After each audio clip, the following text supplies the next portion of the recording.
மூலமாக என்று சொல்லி அந்த உத்திக்கு ஹஜ்ரத் ரசூலுல்லாஹி ஸல்லல்லாஹு அலைஹி வஸல்லம் தன்னுடைய தைரியத்தையும் தன்னுடைய திரகாத்திரத்தையும் தன்னுடைய மன உறுதியையும் வெளிப்படுத்தினார்கள். அந்த உத்தி சொல்லுகிறார், சுப்ஹானல்லாஹ் فمات النبي صلى الله عليه وسلم நபி ஸல்லல்லாஹு அலைஹி வஸல்லம் மௌத்தாகக்கூடிய கட்டத்தில் அவருடைய நுபுவத்தில் அவர்கள் சொன்ன விடயத்தில் 2 விடயத்தை நான் கண்ணால் பார்த்து விட்டேன். ஒன்று தான் ஹீரா என்று சொல்லக்கூடிய ஊர்ல இருந்து ஒரு பெண் தனிய வந்து ஆண் துணை இல்லாமல் தனிய வந்து அவள் காபத்துல்லாவை தவாஃப் செய்துவிட்டு அல்லாஹ்வை தவிர யாருடைய அச்சமும் இல்லாமல் பயமும் இல்லாமல் அவள் திரும்பி போகக்கூடிய காட்சியையும் கண்டுவிட்டேன். இரண்டாவது ஒன்றையும் பார்த்தேன், எந்த தீனை மக்காவில் ஆரம்பித்தார்களோ அந்த ஏழைகளை கொண்டும் அந்த முஆஃபாக்களை கொண்டும் பலகீனமான மக்களை கொண்டும் அந்த தீன் சூரியன் எங்கெல்லாம் உதிக்கிறதோ அங்கெல்லாம் போய் சேர்ந்து விட்டதாகவும் அதையும் நான் கண்டுகொண்டேன். ஒன்று சொன்னார். மூணாவது ஒன்றை நான் எதிர்பார்த்து நிற்கிறேன், அதுதான் பணம் செலவழிக்கப்படும், ஆனால் அதை வாங்கக்கூடியவர்கள் யாரும் இருக்க மாட்டார்கள். இதை நான் இன்னும் கண்ணால் பார்க்கவில்லை, அதுவும் நிச்சயமாக நடக்கும் என்று சொன்னார். ஆனால் அதை அப்துல்லாஹ் இப்னு உமர் இப்னு அப்துல் அசீஸ் ரஹ்மத்துல்லாஹி அலைஹி ஆட்சி காலத்தில் இமாம் மாலிக் ரஹ்மத்துல்லாஹி ஆட்சி இருக்கக்கூடிய ஜமானில் இது நடந்து முடிந்து விட்டது. எப்படிப்பட்ட ஈரான் நாட்டை சேர்ந்த ஒருவர் தன்னுடைய ஜகாத்துடைய பணத்தை தன்னுடைய ஜகாத்தை தன்னுடைய தலைக்கு மேல வச்சுக் கொண்டு அவர் சுற்றித் திரிகிறார். ஹாதா ஜகாத்து மாலி, இது என்னுடைய பணத்துக்குரிய ஜகாத்து, இதை வாங்க தகுதியானவர்கள் யார் விருப்பீங்க என்றிருந்தால் இதை வந்து வாங்கிக் கொண்டு போங்கோ என்று சொல்லி கூக்குரல் விடுவார்கள் என்று அழைப்பு விடுவார்கள். ஆனால் ஜகாத்து வாங்க தகுதியானவங்க யாரும் இருக்க மாட்டார்கள். இதற்கு 2 அர்த்தம் இருக்கிறது. ஒன்று இருக்கிறது, ஜகாத்தின் மூலமாக வறுமையை ஒழிக்கலாமா? அன்புக்குரிய சகோதரர்களை பெரியார்களே, இதற்கு 2 வகையான அர்த்தம் கொடுக்கப்பட்டிருக்கிறது.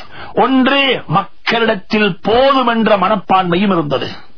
இன்னும் ஒன்று, மக்களுடைய ஆத்மீக ரீதியாக மக்கள் பக்குவப்பட்டிருந்தார்கள். நாம் பிறரிடத்தில் கை நீட்டி ஏன் வாங்க வேண்டும், நமக்கு அல்லாஹ் கொடுத்துக் கொண்டுதானே இருக்கிறானே, என்னுடைய தேவைக்கு அல்லாஹ் போதுமானவன், எனக்கு அல்லாஹ் போதுமானவன் என்று சொல்லக்கூடிய மன நிறைவான ஆத்மீகமும் வளர்ந்திருந்ததின் காரணமாக அந்த மக்கள் கை நீட்டக்கூடிய, அந்த மக்கள் யாசிக்கக்கூடிய, அந்த மக்கள் பிறருடைய ஜகாத்தை கூட நமக்கு தேவையில்லை என்று சொல்லக்கூடிய அளவுக்கு மனப்பக்குவம் பெற்றிருந்தார்கள். எனவே அன்புக்குரிய சகோதரர்களே, தாவா செய்யக்கூடிய, அல்லாஹ்வின் பக்கமாக அழைக்கக்கூடிய ஒவ்வொரு அழைப்பாளனும் ஒவ்வொரு தாயியும் எப்படிப்பட்ட சிஃபாத்தை வைத்திருக்க வேண்டும் என்று சொன்னால் தன்னுடைய உள்ளத்தில் மன உறுதி இருக்க வேண்டும்.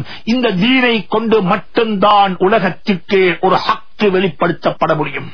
நம்முடைய முறை தாவாவில் கடைபிடிக்க வேண்டிய ஒன்றுதான், தாவா செய்யப்பட வேண்டும். ஹஜ்ரத் ரசூலுல்லாஹி ஸல்லல்லாஹு அலைஹி வஸல்லம் காட்டிக் கொடுத்த முறை பிரகாரம் நபி ஸல்லல்லாஹு அலைஹி வஸல்லம் ஒரு முறையை காட்டிக் கொடுத்தார்கள். தாவாவுடைய ஆகப்பெரிய ஒரு முறைதான், தாவா பிரச்சாரத்தினுடைய ஆகப்பெரிய ஒரு முறைதான். பகல் காலங்களில் எப்படி தாவா செய்கிறோமோ, பகல் காலங்களில் தாவா மக்களை அல்லாஹ்வின் பக்கமாக அழைப்பது போன்று இரா காலங்களில் இரவு நேரங்களில் அல்லாஹ்வை மக்களின் பக்கம் அழைப்போம், அல்லாஹ்வை மக்களின் பக்கம் கூப்பிடுவோம், அல்லாஹ்வை மக்களின் பக்கமாக அழைப்போம். எப்படி அழைப்போம்? சுப்ஹானல்லாஹ், ஃபைதா ஃபரக்த ஃபன்ஸம்.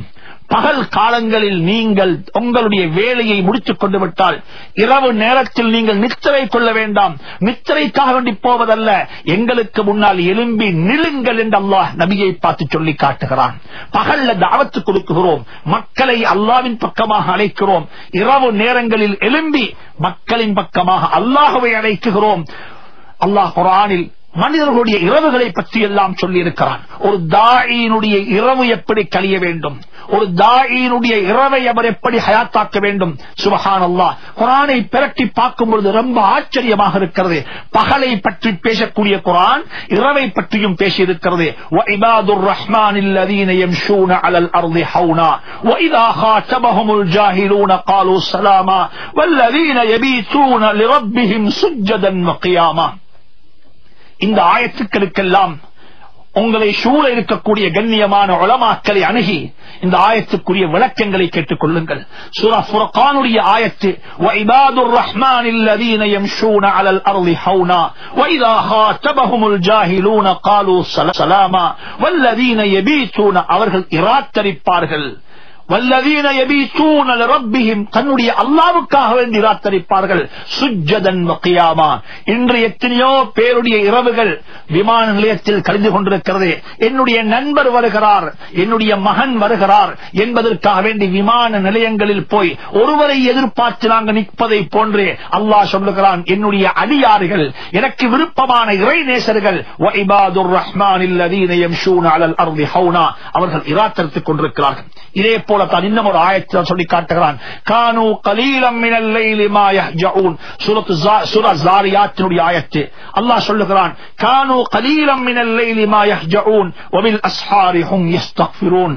சூரா சஜதாவுடைய ஆயத்து تتجافى جنوبهم عن المضاجع يدعون ربهم خوفا وطمعا ومما رزقناهم ينفقون. அன்பான நேயர்களே, அன்பான சகோதரர்களே, அல்லாஹ் சுப்ஹானஹு தஆலா ஒரு தாயினுடைய இரவை பற்றியும் குர்ஆனில் சொல்லி இருக்கிறான்.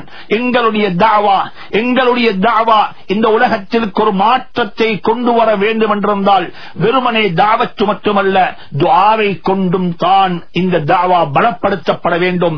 அல்லாஹ்வின் பக்கமாக மக்களை அழைப்பது போன்றே மக்களின் பக்கமாக அல்லாஹ்வை அழைப்போம். ஹஜ்ரத் ரசூலுல்லாஹி ஸல்லல்லாஹு அலைஹி வஸல்லம் பகல்ல உமருக்கு தாவத் கொடுத்தார்கள், இரவில் எழும்பி சொல்லுகிறார்கள், அல்லாஹும்ம இஸ்ஸல் இஸ்லாம் பி அஹதில் உமரைன். யா அல்லாஹ், இந்த ரெண்டு உமர்ல ஒரு உமரை கொண்டு ஓண்ட இஸ்லாத்தை கண்ணியப்படுத்துவாயாக, ஓண்ட இஸ்லாத்தை பலப்படுத்துவாயாக. எனவே அன்புக்குரிய சகோதரர்களே, ஒரு தாய்க்கு இருக்க வேண்டிய பெரிய பண்பாடு தான் எந்த பக்கமாக நாங்கள் அழைக்குகிறோமோ அதனுடைய அசைக்க முடியாத நம்பிக்கை நமக்கு இருக்க வேண்டும். மூணாவது ஒன்றும் தான். ஐந்தாவது ஒரு அம்சம் தாய்க்கு இருக்க வேண்டிய அம்சம், மக்களுடைய முஹப்பத் எப்பொழுதுமே உள்ளத்தில் இருக்க வேண்டும். எந்த பாவியை இஸ்லாத்தின் பக்கமாக அழைக்கிறோமோ, எந்த பாவியை இஸ்லாத்தின் பக்கமாக கூப்பிடுகிறோமோ அவரை பற்றிய கேவலமாக நினைக்கக்கூடிய பண்பாடு ஒரு தாயிடம் இருக்கும் என்றிருந்தால் அவர் தாயியாக இருக்க முடியாது. நான் தாவத்து கொடுக்குகிறேன், ஒரு பாவம் செய்யக்கூடிய பாவிக்கு என்னுடைய உள்ளத்தில் என்ன உணர்வு தெரியுமா வர வேண்டும்? இவன் தௌபா செய்து நாளை மௌத்தாகக்கூடிய கட்டத்தில் என்னை விட நல்லவனாக இவன் மௌத்தாக முடியும். ஹஜ்ரத் யூசுப் அலைஹிஸ்ஸலாத்து வஸ்ஸலாம் அந்த ரெண்டு பேரை பார்த்து எப்படி பேசினார்கள்? யா சாஹிபை சிஜன், யா சாஹிபை சிஜன், ரெண்டு முறை பேசுகிறார்கள். என்னுடைய சிறையில் வாழக்கூடிய என்னுடைய நண்பர்களே. ஆனா ஆரம்பத்தில் சொல்லிவிட்டார்கள், காவிர்கள், அல்லாஹ்வை நிராகரிக்கக்கூடியவர்கள், அல்லாஹ்வுக்கு இணை வைக்கக்கூடியவர்கள். ஆனா எப்படி கூப்பிடுறாங்க, எப்படி அன்பான வார்த்தை, யா சாஹிபை சிஜன், யா சாஹிபை சிஜன். அன்பான சகோதரர்களே, பெரியார்களே, மக்களுக்கு நலவை நாடுங்கள், மக்களுடைய உள்ளத்தை வெல்லுங்கள், மக்களுடைய உள்ளத்தில் நமக்கு இடத்தை பிடித்துக் கொள்ளுங்கள். மாளிகை கட்ட வேண்டும் மனித சமூகத்தினுடைய உள்ளங்களில், பூமியில் மாளிகை கட்டுவது போன்றே எங்களுக்கான மாளிகை, எங்களுக்கான இருப்பிடம் மனிதர்களுடைய உள்ளத்தில் கட்டப்பட வேண்டும். சூரா யாசீன்ல அல்லாஹ் சொல்லி காட்டுகிறான், அந்த ஹபீபுன் நஜ்ஜார் என்று சொல்லக்கூடியவர் மக்களின் மீது எவ்வளவு அன்பு வைத்தார், மக்களை எவ்வளவு நேசித்தார். தன்னுடைய கூட்டத்தை இஸ்லாத்தின் பக்கமாக அழைக்கிறார், தீனின் பக்கமாக கூப்பிடுகிறார். அவர் சொல்லுகிறார், இதோ நபி ஒருவர் வந்து கொண்டிருக்கிறார், அந்த நபியை நீங்கள் உண்மைப்படுத்துங்கள், இவர் உண்மையானவர், தன்னுடைய இஸ்லாத்தை வெளிப்படுத்தி விட்டார். அந்த மக்கள் விட்டுவிடவில்லை, கல்லால் எரிந்து அவரை கொலை செய்தார்கள், கல்லால் அடித்து அவரை துன்புறுத்தினார்கள். அவருடைய உயிர் போய்விட்டது, அவர் மௌத்தாகிவிட்டார். அல்லாஹ் குர்ஆன்ல சொல்லுகிறான், அவர் மௌத்தானதுக்கு பிறகு அவர் நினைக்குகிறார், அவர் எண்ணுகிறார், அவருக்கு சொல்லப்பட்டு விட்டது, நீ சுவர்க்கத்துக்குள்ளே போவாயாக, உன்னுடைய இருப்பிடத்தை சுவர்க்கமாக ஆக்கிக் கொள்வாயாக என்று ஹபீபுன் நஜ்ஜாருக்கு சொன்ன சந்தர்ப்பத்தில், அல்லாஹ் சொன்ன சந்தர்ப்பத்தில் அந்த ஹபீபுன் நஜ்ஜார் சொல்லுகிறார், யா லைத கௌமி யஅலமூன், அல்லாஹ் என்னை எப்படி கண்ணியப்படுத்தி விட்டான் என்பதை என்னுடைய கூட்டத்தினர் அறிந்து கொள்ளக்கூடாதா, என்னுடைய கூட்டத்தினர் விளங்கிக் கொள்ளக்கூடாதா? அன்புக்குரிய சகோதரர்களே, யாரை அல்லாஹ்வின் பக்கமாக அழைக்கிறோமோ அவர்களை பற்றியுள்ள அன்பு, அவர்களை பற்றியுள்ள முஹப்பத், அவர்களை பற்றியுள்ள மேலெண்ணம் எங்களுடைய உள்ளத்தில் எப்பொழுதுமே இருக்க வேண்டும். நபி ஸல்லல்லாஹு அலைஹி வஸல்லம் இதற்கு சில முறைகளை காட்டித் தந்தார்கள். ஒருவருடைய உள்ளத்தில் எப்படி மாளிகை கட்டுவது? உலகத்தில் மாளிகை கட்டுவதற்கு பணம் தேவைப்படுகிறது, உலகத்தில் மாளிகை கட்டுவதற்கு பாஸ் மேசன் தேவைப்படுகிறார். ஆனால் ஒரு மனிதனுடைய உள்ளத்தில்